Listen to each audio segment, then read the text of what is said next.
Assalamualaikum warahmatullahi wabarakatuh. Waalaikumsalam warahmatullahi wabarakatuh, Bang Hamka. Hadir kembali bersama kita di sini, Bung Dadang, Siap. pejuang perubahan ya.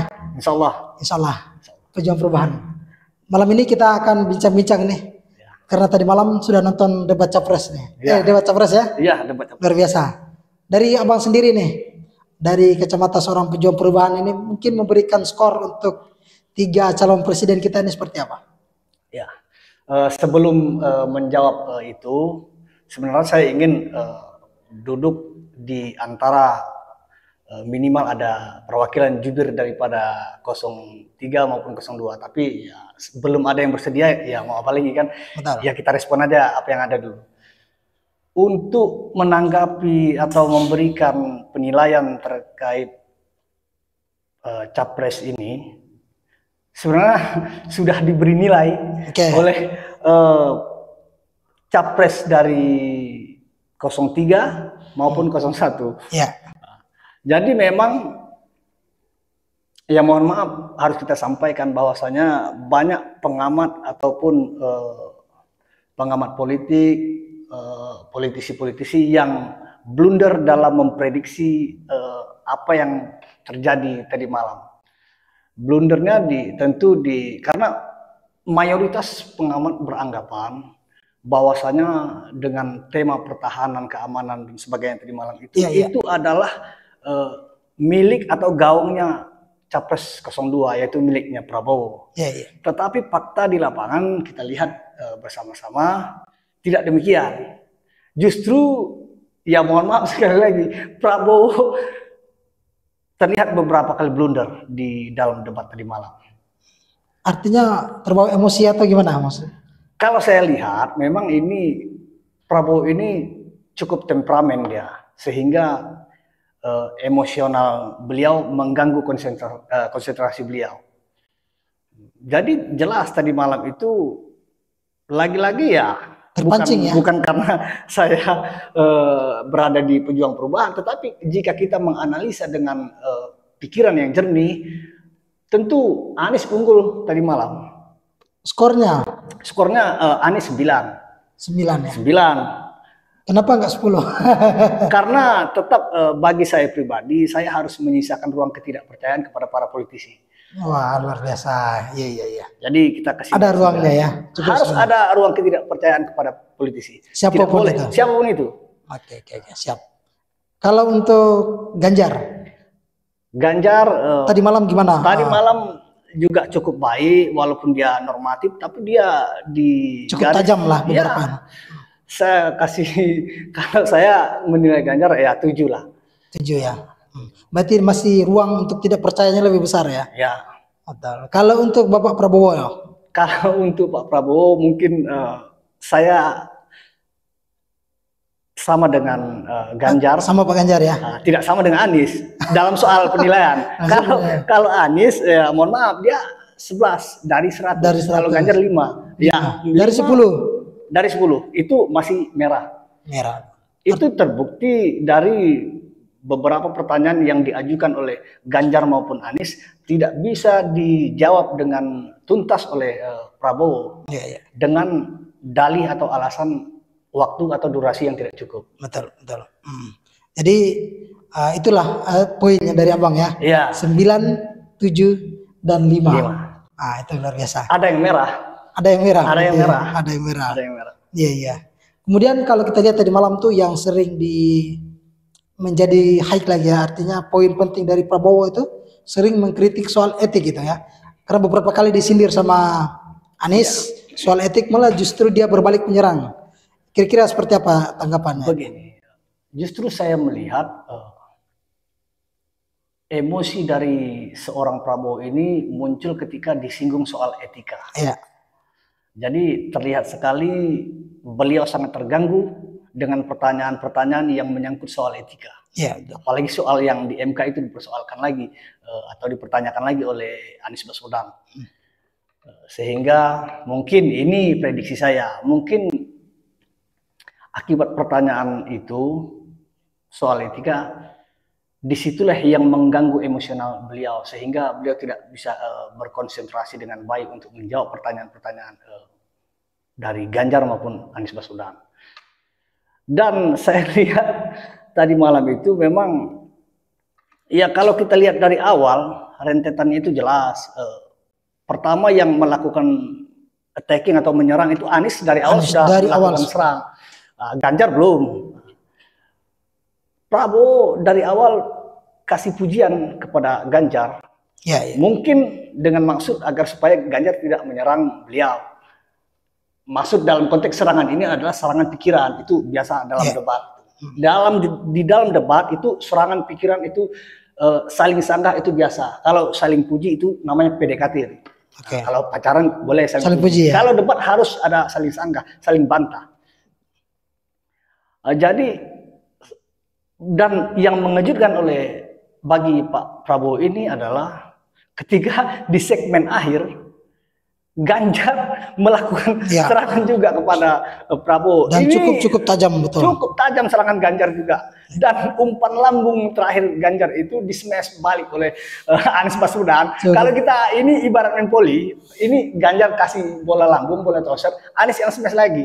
Jadi dua smashan itu cukup mengguncang poin lah, artinya masuk poinnya emosional dari seorang Prabowo. Nggak bisa diblok ya? Iya, memang smash itu atau serang itu susah untuk diblok. Sebab dia, apalagi kalau ibarat kita orang kampung sabung ayam itu tajinya tuh kena betul tuh.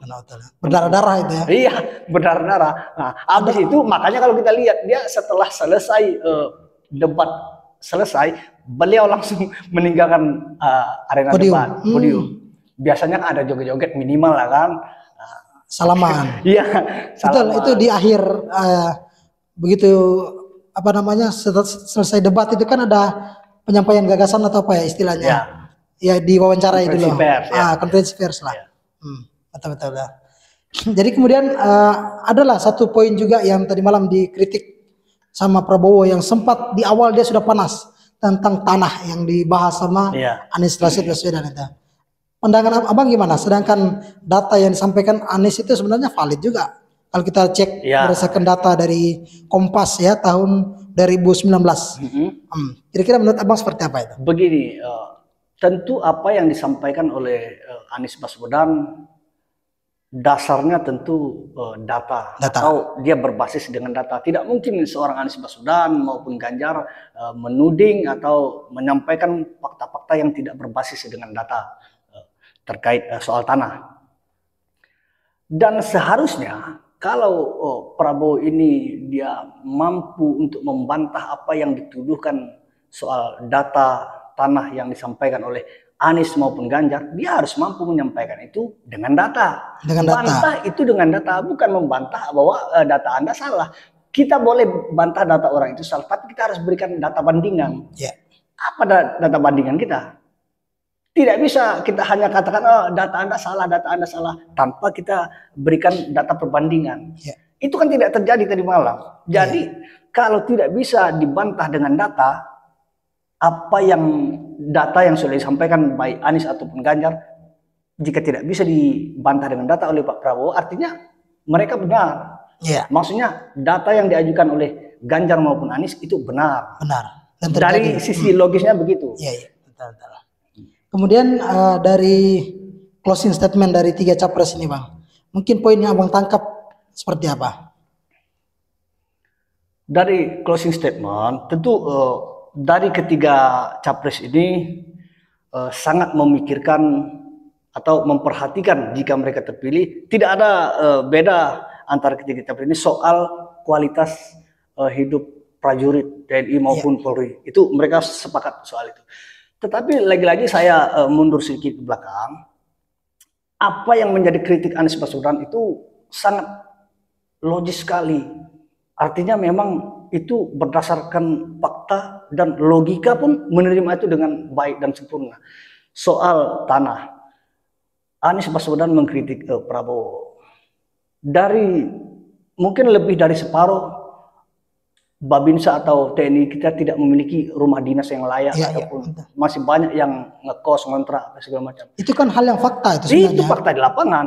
Anies tidak mungkin menyampaikan sesuatu yang hoax. Itu tidak mungkin sekali. Artinya itu fakta di lapangan. Sementara Menteri Pertahanannya sendiri memiliki 300 ribuan kurang lebih hektar tanah. Ini logikanya kacau sekali sebenarnya. Seharusnya jika menterinya sendiri memiliki ratusan ribu hektar tanah, tentu seharusnya kalau kita di bawah ini prajurit ini sudah sejahtera semua, mendapatkan kualitas hidup yang layak. Tetapi tidak. Karena mereka itu kan garda terdepan. Iya, mereka garda terdepan. Jadi saya cukup bingung juga dengan Prabowo tadi malam. Seolah-olah beliau ini baru calon, belum menjabat. Sementara beliau sudah menjabat 5 tahun. Ya, artinya beliau tinggal sampaikan aja program yang beliau sudah lakukan. Iya, seharusnya Pak Prabowo ini dia menyampaikan apa yang sudah dia kerjakan, apa yang sudah dia capai, bukan dia mengucapkan apa yang akan dia kerjakan. Kalau Ganjar ataupun Anies, dia wajar ngomong gitu, karena dia belum menjabat. Sementara Menhan ini sudah kurang lebih 5 tahun menjabat. Jadi harusnya dia menyampaikan apa yang sudah dia buat, bukan apa yang akan dia buat. Begitu logikanya. Jadi artinya kalau dari pandangan abang sendiri berarti tadi malam betul-betul cukup kecewa atau tidak? Kalau saya secara menikmati atau gimana? Ya, lebih tepatnya saya lebih menikmati perdebatan tadi malam. Enggak kecewa. Saya juga mengikuti beberapa perkembangan di medsos, apalagi di Twitter. Kalau saudara-saudara lihat itu netizen luar biasa sekali. Ini bahasa netizen itu memang itu Prabowo dirujak oleh Ganjar maupun Anies. Betul. Sadis sekali itu kalau kita buka Twitter, mungkin saudara-saudara nggak sanggup, mungkin pendukung Prabowo nggak sanggup baca Twitter itu. Tapi kalau alasannya Pak Prabowo sendiri itu kan bilang ini rahasia negara, bahwa soal kekuatan itu kan itu kan kedaulatan yang nggak bisa disampaikan ke publik, misalnya seperti itu. Kira-kira gimana ya kalau satu sisi yang disampaikan Pak Anies itu begini? Gimana? Pertanyaan Anies maupun Ganjar, saya bukan bermaksud membela Ganjar, tetapi ini kita berbicara secara objektif, melihat secara objektif, berpikir secara objektif. Bukan saya bermaksud membela Ganjar, tetapi pertanyaan mereka berdua ini bukan pertanyaan benar, ada sesuatu yang sifatnya rahasia di dalam soal pertahanan kita, tidak bisa dibuka. Tetapi apa yang mereka pertanyakan berdua tadi malam itu jauh dari konteks soal rahasia, bukan sesuatu yang rahasia yang dipertanyakan mereka berdua. Prabowo selalu beralasan dengan durasi waktu, bahwa tidak cukup waktunya untuk menjawab. Seharusnya Prabowo ini dia mampu menggunakan waktu atau durasi yang singkat. Seperti halnya apa yang telah Anies ataupun Ganjar lakukan. Mereka sangat efektif menggunakan waktu walaupun waktu durasi yang sangat singkat. Tetapi Prabowo tidak siap kalau saya lihat dari malam itu. Jadi pemimpin itu dia harus mampu memanfaatkan waktu atau durasi yang singkat di dalam bernarasi. Jadi kalimatnya harus lengkap, tegas, dan tepat. Saya lihat itu tidak dimiliki oleh Prabowo tadi malam. Hanya dimiliki oleh Anies maupun Ganjar. Bukan saya bela Ganjar, tapi ini kalau kita bicara fakta di lapangan, apa yang kita lihat tadi malam ya begitu. Jadi saya himbau juga kepada saudara-saudara saya, apalagi yang belum menentukan pilihan, maka kita gunakan akal sehat kita untuk berpikir dan melihat perdebatan mereka, melihat gagasan-gagasan mereka, yang mana yang lebih logis. Jangan lupa menggunakan akal sehat. Maksudnya kita boleh gunakan hati, tapi jangan tinggalkan akal sehat kita untuk berpikir ataupun mencerna untuk soalnya soal sangat penting sekali. Ini kan pemilihan presiden. Iya, bukan pemilihan di bawahnya. Iya, itu sebabnya pemilihan presiden. Ini pilpres ini sangat penting, sangat menentukan nasib anak bangsa atau nasib kita 5 atau 10 tahun ke depan. Jadi jangan hanya kita pasrah. Bukan, maksud saya jangan karena kita suka dengan modal fanatik, tidak melibatkan otak, itu jangan. Itu soalnya ini pilpres, ini menentukan masa depan kita ke depan. Berbahaya sekali jika kita salah dalam memilih. Oke, mungkin closing statement dari abang seperti apa? kesimpulannya lah dari mungkin menyimpulkan debat tadi malam atau ada closing statementnya. Begini, sebelum closing statement, saya pakai baju Palestina, artinya saya we stand with Palestina. Saya berdiri coba jogetnya. Wah, saya insya Allah selalu bersama Palestina, dan saya dalam forum ini juga ingin menyampaikan kekecewaan saya terhadap Pak Prabowo soal beliau yang mengambil contoh Palestina atau Gaza sebagai negara lemah. Beliau kan bercerita kita harus kuat. Beliau mengatakan sejarah mengatakan bahwasanya manusia yang lemah akan ditindas oleh manusia yang kuat. Dia ambil contoh Gaza, seolah-olah Gaza lemah, dan saya sangat kecewa dengan pernyataan itu. Banyak negara lain jika ingin mengambil contoh seperti Ukraina, itu saya tidak kecewa. Tetapi kalau Gaza atau Palestina dianggap atau disamakan dengan negara lemah, saya sangat tidak setuju. Sebab saya berkeyakinan bahwa Palestina itu, tanah suci itu, justru mereka adalah negeri yang kuat sekali. Sebab Israel atau teroris Israel itu sampai sekarang tidak mampu untuk menguasai tanah Palestina itu. Itu sebabnya saya katakan mereka kuat, bukan mereka lemah.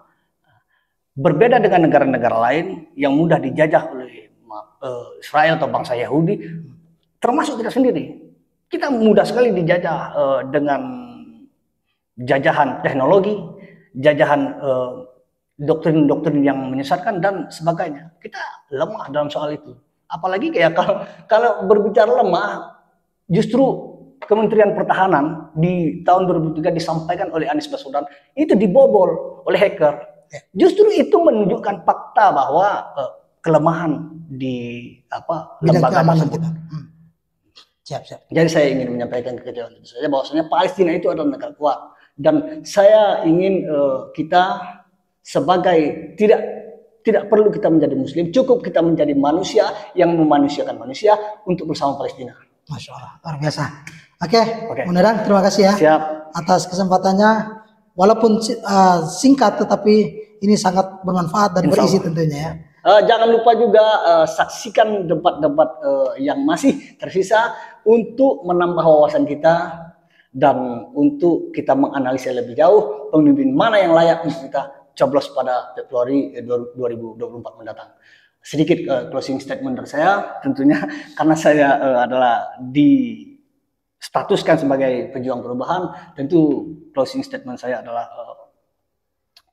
Wakanda No More, Indonesia Forever. Oke, terima kasih Bung Dadang. Siap. Assalamualaikum warahmatullahi wabarakatuh. Waalaikumsalam warahmatullahi wabarakatuh.